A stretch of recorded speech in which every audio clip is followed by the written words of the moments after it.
Right. நீண்ட நாட்களாக நாங்கள் வீடியோ போட தவறிட்டோம். காரணம் என்னென்னு சொன்னால் சில காரணங்களால் வீடியோ போடலாம் போயிட்டு. ஸோ வந்து என்ன பார்க்க போகிறோம்னு சொன்னால் இந்த தரம் 11 வார, அதாவது சதவீதம் என்ற பாடத்தில் தொடர்ச்சியாக வரக்கூடிய கேள்விகளில் கூட்டு வட்டி என்று சொல்கிற விஷயத்தை பார்க்க போகிறோம். சரியா காணிக்கல. இப்போ கூட்டு வட்டி என்று சொல்கிறேன்னு சொன்னால் கூட்டு வட்டி என்று சொல்கிறது கூட்டு வட்டிக்கு முதல் வார விஷயம் தான் எளிய வட்டி என்று சொல்கிறது. எளிய வட்டி என்று சொல்கிறது சாதாரணமாக ஒரு தரப்பட்ட வருமானத்துக்கு எத்தனை சதவீதம் வந்து பார்த்துட்டு அது எத்தனை வருஷம் வந்து அதில் பெருகி போட்டு அதோட அந்த கடன் பணத்தையோ இல்லாட்டி நம்ம போட்ட நிலையான வைப்பையோ கூட்டி விடுவதுதான் எளிய வட்டிக்கான விஷயம். கூட்டு வட்டி என்று சொல்கிறது கொஞ்சம் வித்தியாசம். கவனிங்க, முதலாவது எளிய வட்டியை சொல்கிறேன். எளிய வட்டி என்று சொல்லக்குள்ள எளிய வட்டி என்று சொல்லக்குள்ள உதாரணமாக ஒரு 1,00,000 ரூபாய் கடனாக வாங்க கடன் பணம். ஸோ 1,00,000 ரூபாய் கடன் பணம் ஒரு வருடத்துக்கு 12% எளிய வட்டி வழங்கலாம். ஒரு வருடத்துக்கு 12% வருட வட்டி ஒரு வருடத்துக்கு வழங்குறாங்க. வருட வட்டின்னு சொன்னால் வருடத்துக்கு பார்க்கணும். மாத வட்டின்னு சொன்னால் வருடத்துக்கு கேட்டால் அதை 12ஆல் பெருக்க வேண்டியது. ரைட். அப்போ வருட வட்டி தந்திருக்கிறாங்க. அப்போ நம்ம சாதாரணமாக சதவீதம் சொல்கிறது என்ன செய்யணும்? சதவீதம் சொன்னாலே 100 மேல் 12 தர 1,00,000, 100 மேல் 12 தர 1,00,000. ஆகவே 1,00,000 தர 100 மேல் 12 2 வட்டி சொன்னால் உங்களுக்கு 12,000 ரூபா வந்து ஒரு வருட வட்டியாக கிடைக்கும். ஒரு வருட வட்டியாக கிடைக்கும். 12,000 ரூபா சொல்கிறது ஒரு வருட வட்டியாக கிடைக்கும். அப்போ இந்த ஒரு வருட வட்டி கிடைச்ச பிறகு என்ன செய்யணும் சொன்னால் 2 வருடங்களுக்கு கேட்டால் 12,000 வந்து பெருக்கணும் 2ஆல். ஆகவே 24,000 ரூபாய் காசு கிடைக்கும். 12,000 2ஆல் பெருக்கணும்னு சொன்னால் உங்களுக்கு 24,000 ரூபாய் காசு கிடைக்கும். ஆகவே இப்போ செலுத்த வேண்டிய மொத்த தொகை என்று கேட்டால் நமக்கு தெரியும் 1,00,000 ரூபாய் கடனை வாங்கணும். வட்டி மொத்தம் 24,000. அப்போ என்ன செய்யும்? ரெண்டையும் கூட்டி எழுதி விட்டீங்கன்னா சரியாக இருக்கும். ஆகவே 1,00,000 + 24,000 1,24,000 ரூபாய்.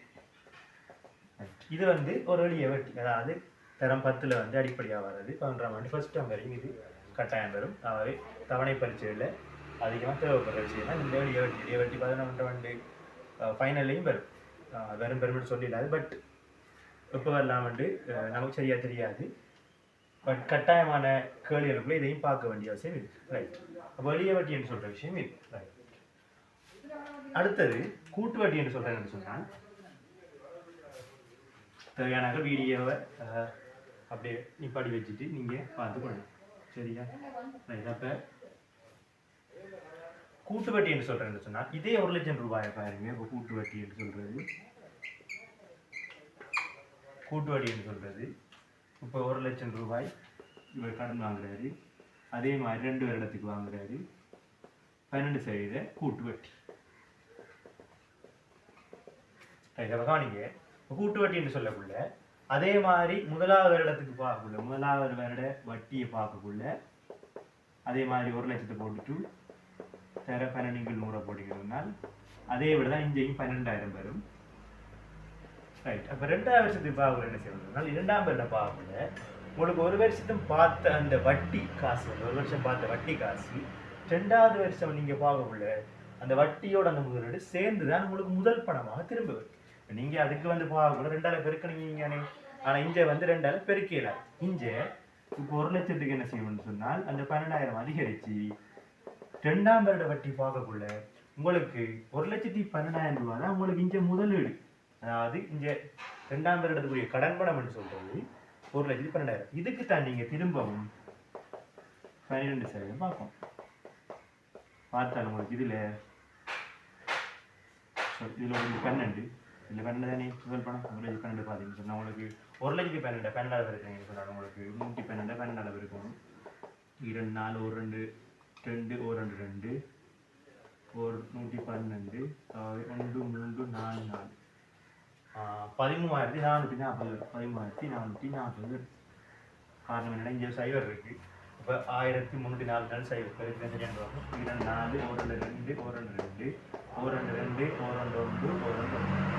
1 1 1344 ஆகவே 1344 ரைட். அப்போ இது வந்து 2ஆம் வருட வட்டி ரைட். அப்போ 1ஆம் வருட வட்டி 12,000, 2ஆம் வருட வட்டி 13,440. ஆகவே நமக்கு இப்போ மொத்தமாக திருப்பி செலுத்தக்குள்ள வாங்கின 1 லட்சம், 2ஆம் வருஷம் 1ஆம் வருஷம் 12,000, 2ஆம் வருஷம் 13,450. மொத்த அமௌண்ட்டையும் கூட்டி விட்டீங்க சொன்னாங்க. உங்களுக்கு இங்கே செலுத்த வேண்டிய மொத்த தொகை